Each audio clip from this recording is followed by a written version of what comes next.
Alrighty, Chad.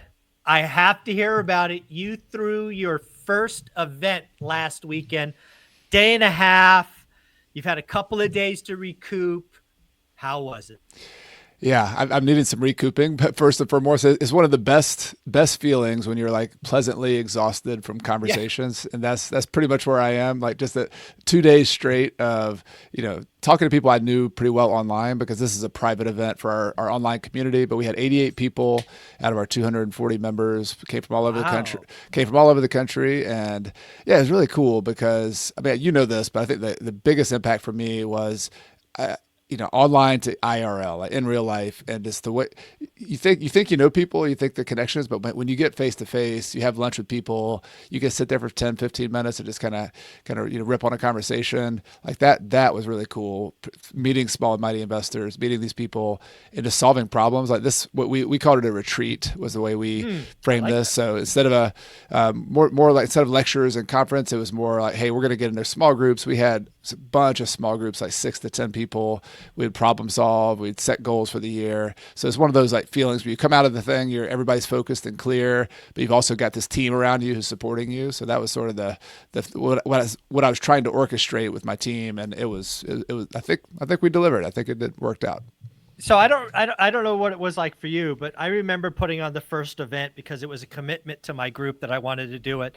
But Hmm. as I was preparing for it, I had zero thoughts about ever doing a second one. It was like, this is going to be a one and done, Yeah. never do it again, Yep.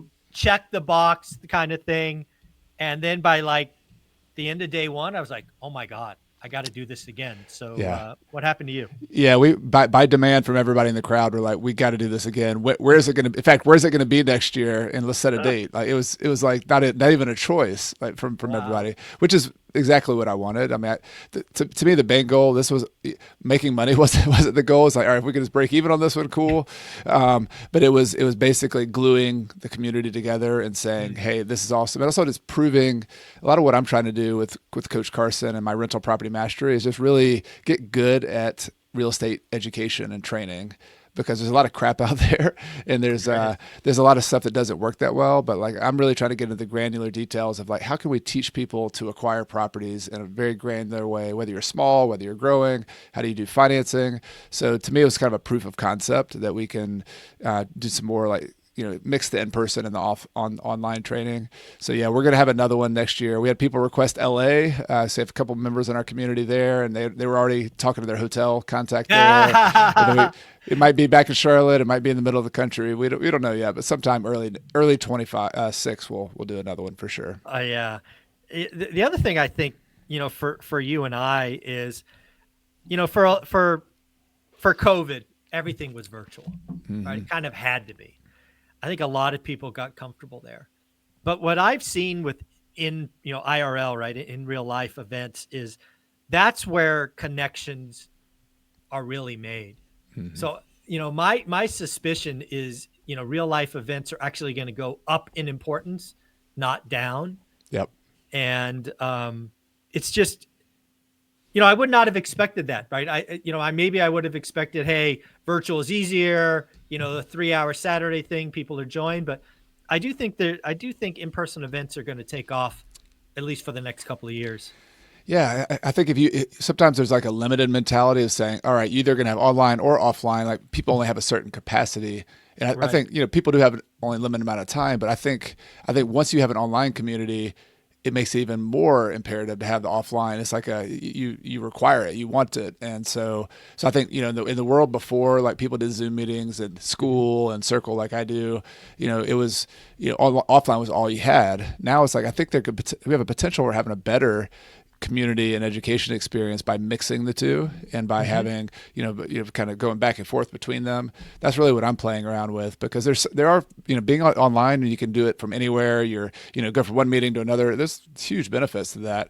But yeah, I really like that. I think we had people just talking about insights they had. Sometimes just passive insights. You're listening to another person when you're sitting around eating a burger with somebody. You're Mhm. like that one little insight that this offhand comment somebody made in these impromptu conversations in the hallway or at meals, like those are the kind of things that really connect with you. And so I'm a believer. I go to in person for, my online training, for, being an online educator. I go to one or two events a year for sure. Yeah, And you do. Yeah. I do it myself. So I think I believe in the idea of doing that, for getting yourself out of your normal routine and going in person. Yeah. The other thing that I think is important when I think about your event and the event I threw was we're not using it as kind of a lead generation. We're not trying to sell anything. We're using it as value on top of what we're already providing, Yep. which is a very different mindset.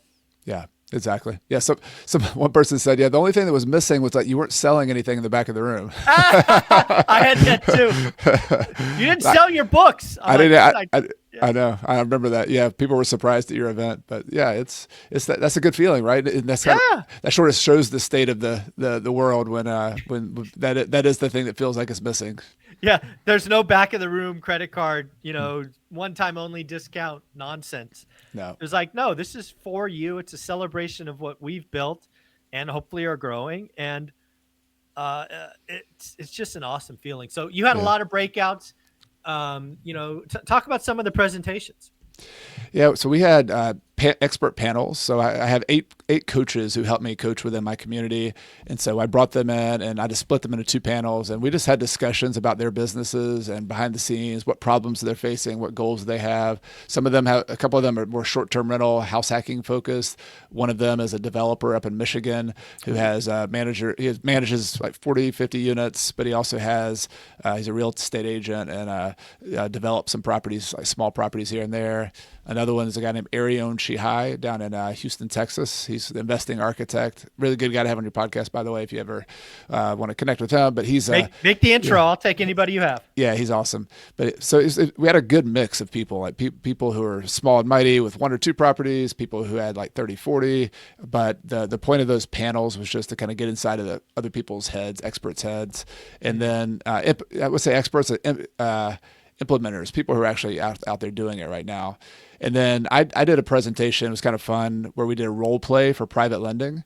So a lot of people are wondering, like, all right, so you have a list of 10 people you think might be potential private lenders. Like, how do you start that conversation? How do you ask them to actually work with you, kind of bridge that gap? So I had a role play with somebody else where I was the investor. This other person, I gave them some details about what a particular private lender that I remember. And then we went back and forth and just showed the whole, for 15 minutes, 20 minutes, kind of showing what a conversation might look like, how to get a tentative yes. Say, hey, if I found a deal like I just explained to you, is that something you want me to bring back to you? Are you interested? You get that tentative yes, and then you go out and find a deal like that, and present it to them. So we did that real live with two different scenarios, and then everybody in the room could ask questions about that, and we could discuss it. And what could I have said differently? How would you approach that in this situation? So it was we got very granular with particularly private lending. I love that idea of role playing. That's a genius idea. I'm going to cheat and copy that. You got it, man. Do it. It'll be fun. Yeah, I love that. The other thing that I remember I told you this last year, but you may not remember it, right? We had a 2-day event in Vegas last year, and your presentation was the most memorable, specifically a moment where you painted the concept of what is enough, right? It was a huge light bulb moment for most of the audience, myself included. Now, I'm just curious, is that something you kind of bring to bear in your community, or is it already kind of part of the core and they already kind of get that? They're already rocking with you. Yeah, I always bring it up. It's just part of the ethos, though. I think you can't repeat enough what the virtues or the values of the community are. So we talk about the small and mighty idea, but really about enough. Like but I gave a little bit more nuance to it at this event. We talked about how this is a long journey. Like this is sometimes 10, 15, 20-year journey to get to your ultimate financial freedom goal. And how can you find enough in multiple places along the way? Like, how can you get to a little plateaus like 2 or 3 years in, or by 4? Like that, I talk about your concept of just get to 4 and then see how that could be enough, and just ask yourself the question, and then okay, I don't have enough yet. Let me take a little bit of break and then start building again, and maybe pay a few properties off later on. So, yeah, I still always bring up that concept because ultimately reminding myself, but also everybody else in the community, like, why are we doing this? Like, are we doing this to have 1,000 units? Are we doing this to have a certain day where you can do whatever you want to do and go wherever you want to go and spend it with whoever you want to spend it with? Yeah. So like actually visualize that and work it backwards from that and say, here's how many properties I need to achieve that. And one of I think my gifts as a teacher, hopefully, is be able to break that down. Like say, all right, your goal is here. That's the life you want. Here's real estate. Here's how I did it. Here's a kind of a rough method to get there. And then I'm sort of like that big picture architect, to help them kind of put that plan together. And then in the community, we implement that and just kind of do it day by day, week by week. Love it. So I know you are all about creating content. So I'm assuming most, if not all of this is recorded.